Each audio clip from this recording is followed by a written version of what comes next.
Hi, Tilty Carlson here. With the 50-year anniversary of America landing on the moon having passed by a few years ago, understandably there were a lot of documentaries coming out on the subject matter.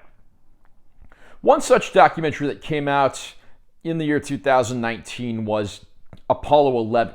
This being a documentary unlike any other, looking at the journey that Neil Armstrong, Buzz Aldrin, and Michael Collins took on the way to the moon, being the first people to reach the lunar surface.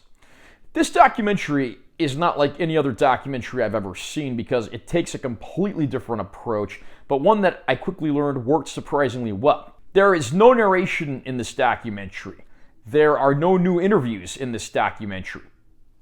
The documentary is comprised almost entirely of old archival footage that was actually shot back in the day, much of which has been previously unreleased to the public. And everything has been remastered and cleaned up to some very good-looking modern standards, and it looks absolutely phenomenal. Probably the only places where this isn't the case is where they had to use, simplistic, rudimentary animation to illustrate certain points that there might not be video footage for, or that they have to make a demonstration for. But even stuff like that doesn't stick out like a sore thumb. It actually looks like it could have been made in the era. Even the musical score which is primarily electronic tonalities, was made on instruments of the period, which really keeps this in the time period. Now, the footage of going to the moon, all these alternate shots, rare unreleased footage, that's great, but honestly, some of my favorite parts of this were seeing footage of civilians lining up in droves to go see the launch, and of course, seeing the astronauts return to Earth following their successful lunar mission. I do love getting to see all of these experiences from a very different angle and getting a look at the world in that radically different time period. Apollo 11 does all of these things beautifully, and it's easily one of the best documentaries on space exploration and the like that I've ever seen.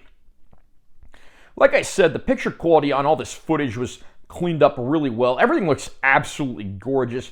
There are understandably going to be a few scenes shot on lower res cameras that aren't on the best formats and may not look the best even with remastering, but for the most part, the whole movie looks pretty good.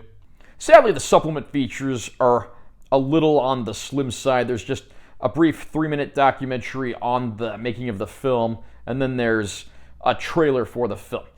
The movie was only released on Blu-ray in America. There is an import 4K available, but apparently the HDR on that is not good, and it makes the film almost like pinkish, so I would probably stay away from that disc and just stick with the domestic Blu-ray.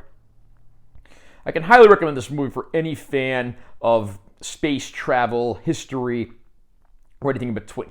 How about you? What did you think of Apollo 11? Did you think it was one of the best documentaries you've ever seen? Comment down below and let me know what you think. Also, remember to subscribe to this channel for more content. I'm always posting new videos. And make sure to give this one a like if you found it helpful. I'm Taylor T. Carlson. I'll see you next time.